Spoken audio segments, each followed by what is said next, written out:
길을 나서면 느리게 걸어라. 온갖 해차를 다 부리며 걸어야 하리라. 길에서는 도달해야 할 목적지 따위는 잊어버려라. 목적지에 가지 못한들 어떠랴. 길을 벗어나 낯선 길로 들어선들 또 어떠랴. 여행의 목적지는 여행 그 자체가 아닌가. 안녕하세요. 정목입니다. 애초에 가야 할 것이 없는 그것이 인생 여행길인데 정말 앞만 보면서 마치 목적지가 있는 양 내달리고 있는 건 아닌지요? 여행의 목적지가 여행 그 자체이듯이 삶의 목적 또한 지금 살아 숨쉬는 이 찰나가 아닐까 하는 생각을 해봅니다. 우리에게는 그저 이 순간순간을 놓치지 않고 잘 살아갈 수 있는 것, 그것 외에 또 다른 게 뭐가 있을까? 6월을 그렇게 나무 아래 앉아서 문을 열어봅니다. 부처님을 모시고 탑돌이를 하듯이 그렇게 불탑 주변을 한 바퀴 돌고 두 바퀴 돌고 세 바퀴 돌면서 내가 서 있는 그 자리가 바로 현존하는 자리임을 그렇게 자각하면서 6월 일주문 활짝 열겠습니다. 하얀 불탑입니다.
이 말머리 뼈에다가 이렇게 줄을 달아서 악기를 연주하는 그 마두금이라 그러죠. 몽골의 전통 악기인데요. 몽골 사람들은 태어나는 순간 말과 함께 태어나고 말과 함께 살다가 말과 함께 죽는다 하는 말이 있을 만큼 그들의 삶은 곧 말과 연결이 됩니다.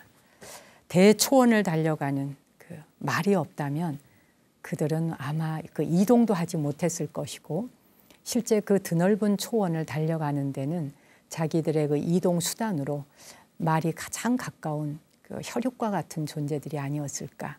그래서 말이 죽고 난 뒤에도 그 말머리 뼈 자체를 그 뼈 생긴 그대로 모습에다가요. 거기다 이제 줄을 이렇게 두 줄인가 달아요, 현을. 그리고 그걸로 이제 이렇게 악기 연주하듯 뭐 바이올린이나 해금 연주하듯이 그렇게 연주를 하는 거죠.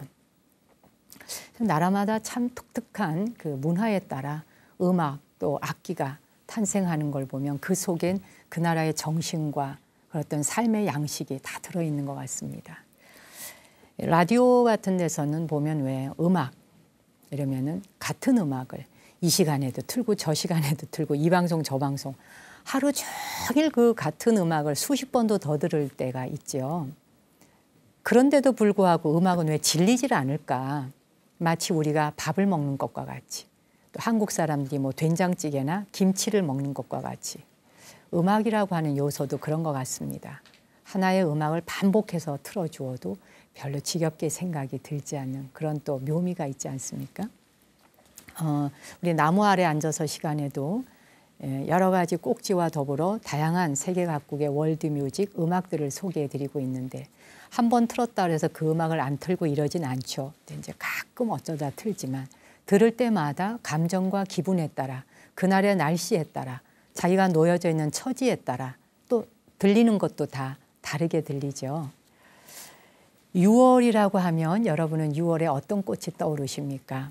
6월을 대표하는 꽃은 단연 장미일 것입니다. 예전에는 보면 이렇게 골목길을 지나가다 보면 이 집 저 집 그 집 담장에 빨간 그 들장미처럼 쭉 피기도 하고 또 약간 연분홍색 그런 분홍색 장미가 피기도 하고 장미와 그리고 찔레꽃 향기가 참 좋잖아요. 하얀색 꽃이 피는데 아무튼 그것도 장미과죠. 근데 이 장미꽃들이 넝쿨채 이렇게 담장에 드리워져 있으면 그 집안이 어떤 집인지 몰라도요. 또 설령 집이 좀 왜소해 보인다 해도 장미 넝쿨이 우거져 있으면 굉장히 시적이고 문학적이고 예술적으로 보이잖아요.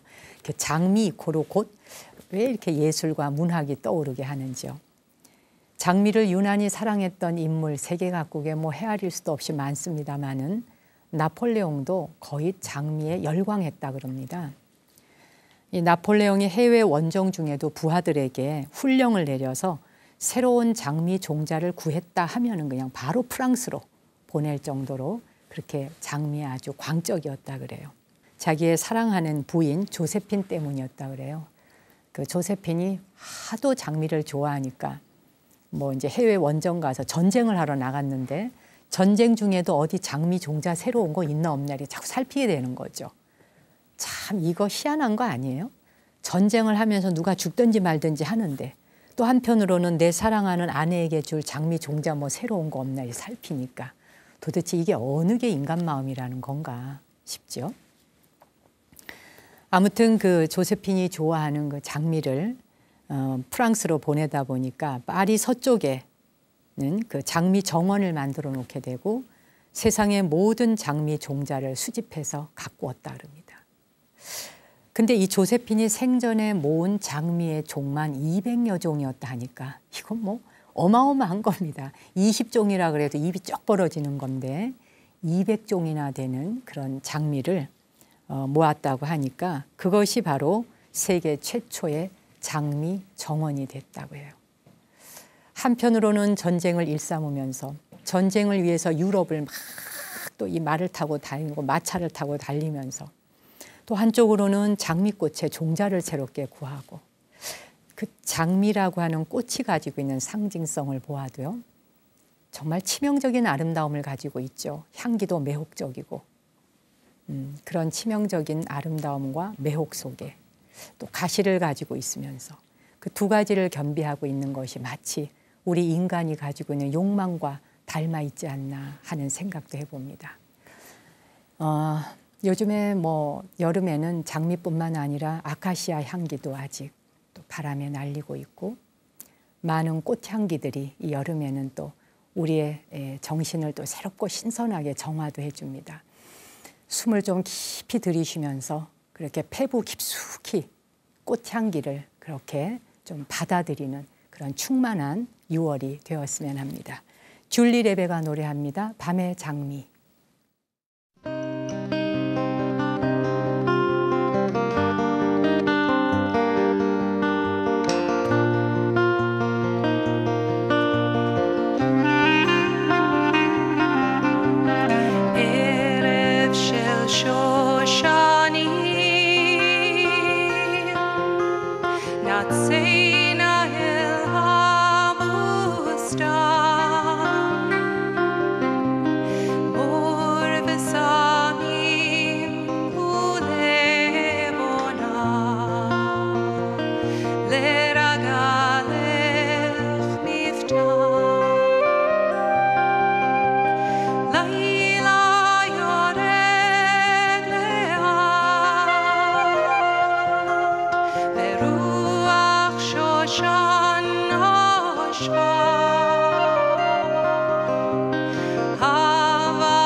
우리나라에서도 번안되어서 불려지던 노래이죠. 저는 학창 시절에 이 노래가 우리 노래인 줄 알았어요.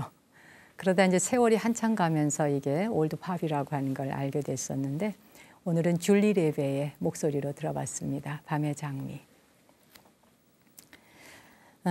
시청자께서 보내주신 댓글 오늘도 몇 분 소개해 드릴까요? 전이남님께서 마음이 시끄러울 때 이 방송은 명약이 됩니다. 기쁠 때는 기쁨이 2배입니다. 어수선한 세상에 지쳐있는 중생들 위해 너무나 소중한 방송 늘 건강하시길 기원합니다. 김윤등님이 비 오는 화요일 스님과 함께하는 이 시간 감사드립니다. 비가 오는 화요일에 이 방송을 듣다가 댓글을 다셨군요. 김경숙님은 감사드리고요. 매일 밤 핸드폰으로 다시 듣기 들으며 숙면을 취하고 있는 애청자예요. 잡다한 생각으로 잠 못 이루고 있을 때 나무 아래 앉아서 듣다 보면 어느새 잠들어 있습니다. 강순옥 님도 산책길에서 만난 풀꽃을 바라보는 듯 신선한 만남의 시간인 것 같습니다. 그러셨고요. 윤현수 님은 마야사에서 스님 배워서 너무 행복했어요. 그러셨네요. 아, 제가 현진 스님 계시는 마야사 법회 갔을 때 그때 오셨었군요. 이문혜님, 몸과 마음이 정화되는 맑은 방송 감사드립니다. 안화봉님은 비행기 조종사를 하시는 80이 다 되어가는 형부가 처제, 이 방송은 참 요즘 보기 드문 방송이더라고.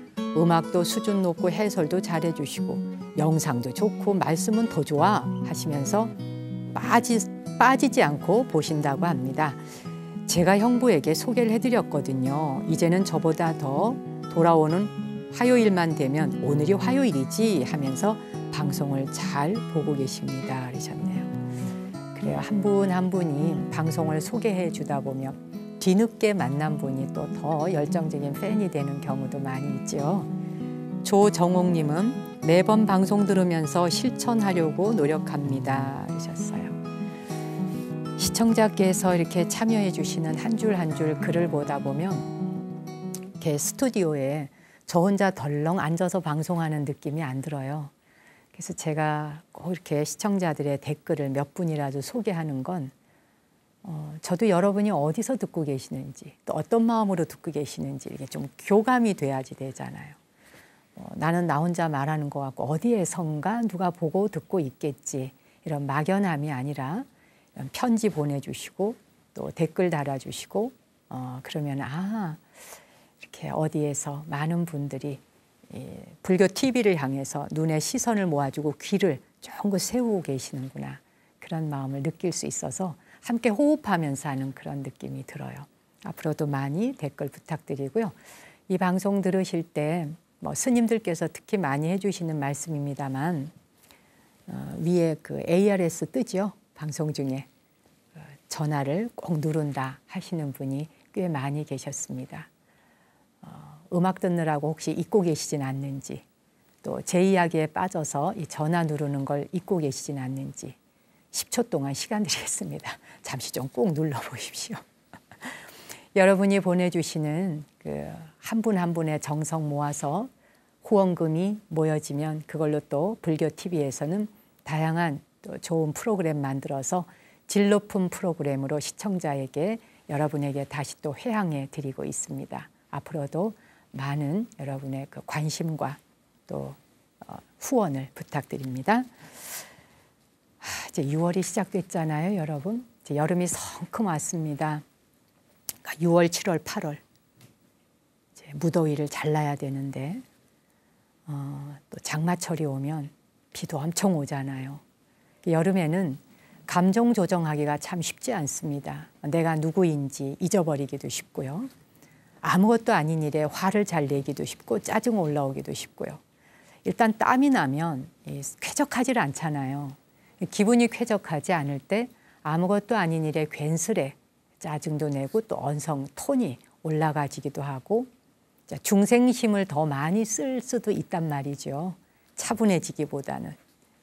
그래서 바람 속에서 오늘 책 한 권은 우리 인간의 본질에 대해서 차분하게 돌아보고 생각해보는 그런 글을 하나 제가 골라와 봤습니다. 사실 이 글은 제가 수십 년 전 학창시절에 만났던 글인데 인도의 오래된 고대 경전인 우파니샤드에 나오는 글입니다.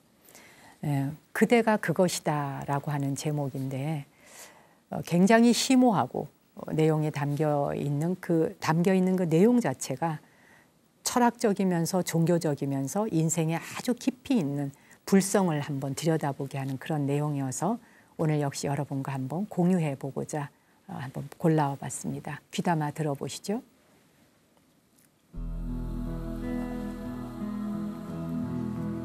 옛날 어느 마을에 12살짜리 소녀가 살았습니다.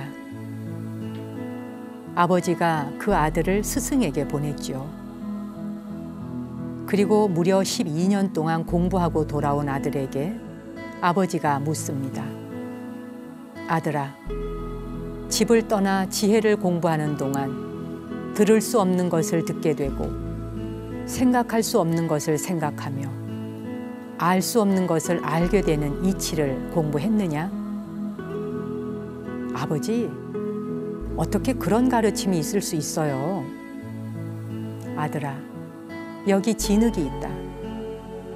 흙으로 빚어진 모든 것은 진흙의 본질을 알 때 저절로 알 수 있는 것이다.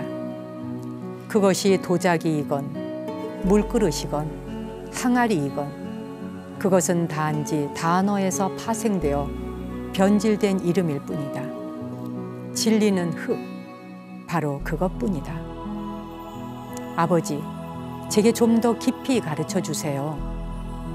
아들아, 저 무화과 열매를 하나 따오렴. 그것을 반으로 잘라보아라. 그 안에 무엇이 보이느냐? 아주 작은 씨앗이 있어요. 그러면 그 씨앗을 반으로 나누어 보렴. 그 속에 무엇을 볼 수 있느냐? 아무것도 없는데요. 아들아, 우리 눈으로 볼 수 없었던 씨앗 속의 미세한 본질이 바로 무화과 나무를 만들었다. 보이지 않는 이 미세한 본질이 우주의 본체이니라. 네가 바로 그것이다. 아들아, 물그릇에 소금을 담았다가 내일 아침에 가져오렴. 어젯밤에 넣었던 소금을 내게 가져와 보너라. 아버지, 소금을 찾을 수 없어요. 이건 그저 소금물일 뿐이에요. 이쪽으로 마셔보렴. 이건 소금물인걸요. 저쪽으로 마셔보아라. 이것도 소금물이에요. 가운데를 마셔보아라. 이것도 소금물입니다. 그렇다면 소금을 내게 가져오너라. 아버지, 소금을 찾을 수 없습니다. 단지 물만 보입니다. 아들아, 이와 마찬가지로 너는 있다. 그러나 있음을 보지는 못하는 것이다. 그러나 진리는 여기 있다. 보이지 않는 미세한 있음이 우주이니라. 그것은 실제요 진리이다. 네가 바로 그것이다.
정말 음악이 아름답죠.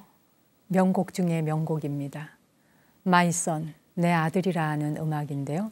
마사추코 시노자키의 바이올린 연주로 보내드렸습니다. 우리가 세상에서 가장 아름다운 손은 그 연장을 다룰 줄 알면서 악기를 다룰 수 있는 그런 손이 세상에서 가장 아름답다 그래요.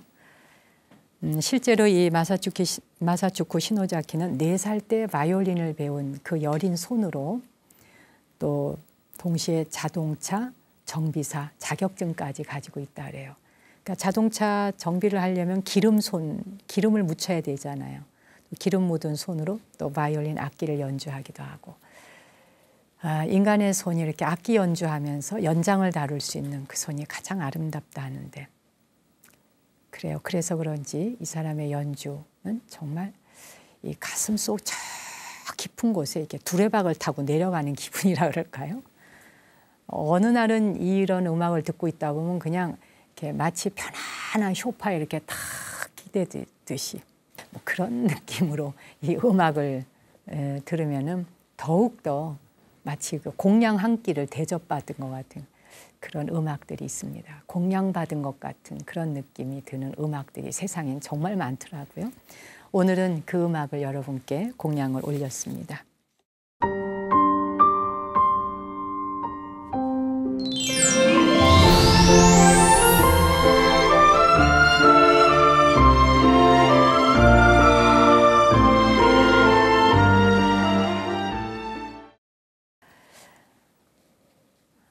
나무 아래 앉아서 달팽이 편지 보내주고 계시는 분들 많이 계세요. 손편지로도 보내주시고 또 메일로도 보내주시고 하는데, 오늘은 메일로 보내주신 안길상님 사연 한 분 소개해 드리겠습니다.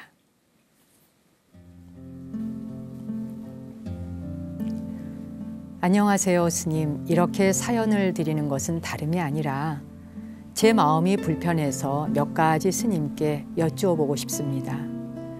우리 어머니가 연로하셔서 백내장 수술을 받게 되었거든요. 어머니는 관절염도 있고 요즘 들어서 부쩍 기운이 없어 보이세요. 몸이 불편하신 어머니를 뵙자니 사랑하는 어머니와 사별할 날이 멀지 않은 것 같아 마음이 편치 않습니다. 수년 전에 방송에 출연하셨던 어느 목사님의 말씀에 따라 우리 어머니에게 사랑한다는 표현을 한 적이 있었어요. 물론 많이 겸연쩍어 하셨지만 그래도 기분이 좋았습니다. 좋아하는 사람에게 그런 감정을 표현하는 것이 어색했던 저에게 그때의 추억은 평생 잊지 못할 것 같습니다. 스님, 사랑하는 사람을 보내고 살아갈 자녀의 인생이 제게는 두렵기도 하고 걱정입니다. 인생이라는 것이 혼자 왔다가 혼자 가는 것이긴 하지만 사는 동안 정이 들어 이별할 때는 그 아픔이 감당하기 쉽지 않을 것 같아요. 어머니가 살아계신 동안 제가 해드릴 수 있는 것이란 따뜻한 말 한마디, 그리고 평소 좋아하시는 음식 대접해드리는 것 외에 없는 것 같네요. 오랜 시간 같이 살아오면서도 진정으로 마음 다해 어머니에게 대했던 것도 최근 몇 년간이었던 것 같습니다. 이제는 해외여행을 보내드리겠다 해도 가고 싶지 않다 하시니 효도라는 것도 때가 있는 것 같습니다. 이승에서 뵐 수 있는 날도 많지 않으니 더 자주 찾아뵙고 싶어도 그것도 실천하기가 쉽지 않네요. 스님, 제가 어떻게 하면 좋을까요? 부족한 저에게 지혜를 주셨으면 해서 편지를 보내봅니다. 정말 고맙습니다. 건강하세요. 이런 사연을 보내주셨어요. 사실 저도 어떻게 해야 좋은지는 모릅니다. 이 자리에 앉아있고 승복을 입었다 해서 사별 이후에 어떻게 해야 되는지를 제가 어찌 알겠습니까? 그런 상황이 온다면 그때 가서야 또 그때 상황에 따라 받아들이고 경험해야 하는 것이 아닐까, 그런 생각이 들고요. 중요한 것은 지금 걱정하는 일이 아직 오지 않았다는 사실이에요. 어머니는 아직 내 곁에 살아계시고 충분히 서로 눈을 마주보며 사랑해요라고 하고 맛있는 음식을 공양 올리고 있다는 사실이죠. 오지 않은 미래를 미리 앞당겨서 행여라도 내 곁에 계시지 않을 때 그때 어떻게 감당하지? 이렇게 슬픔을 미리 염려하면서 끌어들일 필요는 없다고 생각합니다. 그래요. 어머니뿐만 아니라 이 걱정을 하고 계시는 바로 자기 자신 당사자. 그 당사자 자기 자신과도 이별의 순간이 올 것입니다. 그건 기정사실이잖아요. 근데 그런 순간이 왔을 때 슬프면 슬픈 대로, 힘들면 힘든 대로 그 자체를 경험하는 일이 나쁘지 않다고 생각합니다.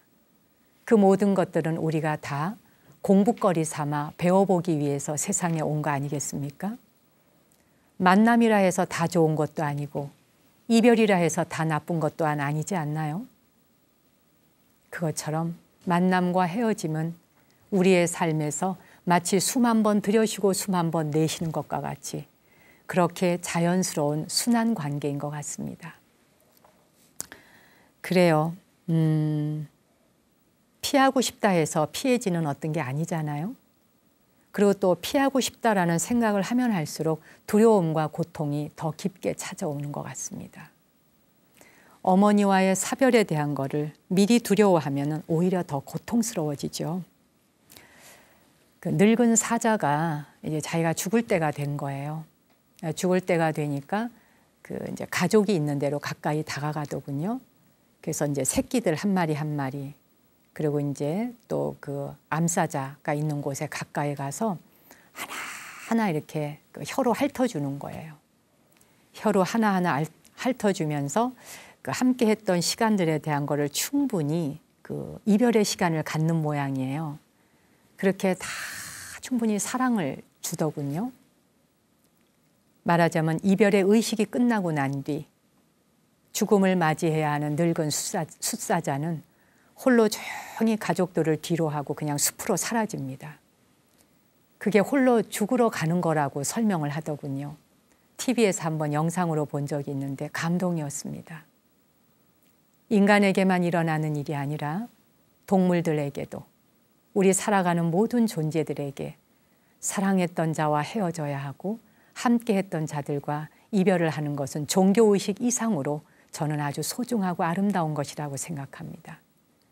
그걸 싫어하고 저항하기보다는 그걸 통해서 우리는 더욱더 지금 내 눈앞에 있는 이 사람과 더 깊은 사랑을 해야 하는 걸 더 절실히 느껴야 하지 않을까요? 사랑이나 자비심이란 이 찰나가 아니고는 미루어 두었다가는 행할 수 없는 것이다라는 걸 정말 가슴 절절하게 뼛속 깊이 깨달아야 하는 그 공부를 위해서 이별이 준비되어 있는 것이 아닐까 그렇게 생각해 봅니다. 저에게도 이별이란 낯설어요. 막상 그것이 다가왔을 때 어떻게 해야 할지는 그때 가서 생각하세요. 어머니는 아직 곁에 계시잖아요. 그저 옆에 계시는 동안 더 많이 내 곁에 계셔 주셔서 고맙습니다. 어머니 사랑합니다. 그저 그런 걸로 충만한 시간을 가지세요. 가시고 난 뒤에 후회하지 않도록 말이죠. 그냥 우리 닥쳐오는 대로 다 수용하고 경험하고 받아들여 보기로 해요. 그게 나를 얼마나 크게 성장시켜 줄 것인지 그때 가서 또 지켜보도록 하죠. 음악 한 곡 선물할까요? 사랑은 우리를 함께 데려갈 거예요. 음악 보내드립니다.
이 시간 끝날 때쯤 되면 아우 헤어지기 싫어요라고 그 댓글 다시는 분들도 꽤 있더군요. 그래도 또 헤어질 시간입니다. 다음을 기약하면서 오늘 내 마음의 성소 발언문 잡보장경의 일부 읽어드리면서 이 시간 접겠습니다. 유리하다고 교만하지 말고 불리하다고 비굴하지 말라. 자기가 아는 대로 진실만을 말하여 주고받는 말마다 악을 멀리해 듣는 이에게 편안함과 기쁨을 주어라. 무엇을 들었다고 쉽게 행동하지 말고 그것이 사실인지 깊이 생각해 이치가 명확할 때 과감히 행동하라. 제 몸을 위해 턱없이 악행하지 말고 핑계대어 정법을 어기지 말며 지나치게 인색하지 말고 성내거나 질투하지 말라. 사나우면 남들이 꺼려하고 나약하면 남이 업신여기게 되니 사나움과 나약함을 버리고 중도를 지켜라. 바위처럼 침묵하고 임금처럼 말하며 흰 눈처럼 냉정하고 불처럼 뜨거워라. 태산 같은 자부심을 갖고 누운 풀처럼 자기를 낮추어라. 임금처럼 위엄을 갖추고 구름처럼 한가로우라. 역경을 참아 이겨내고 형편이 잘 풀릴 때를 조심하라. 이것이 지혜로운 사람의 삶이니라. 오늘도 발언문에서 들려드린 이 중에 한 구절이라도 마음에 새기면서 건강한 한 주 보내십시오. 저는 다음 주에 찾아뵙겠습니다. 당신과 내 안에 신성한 빛, 거룩한 불성에 경배 올립니다.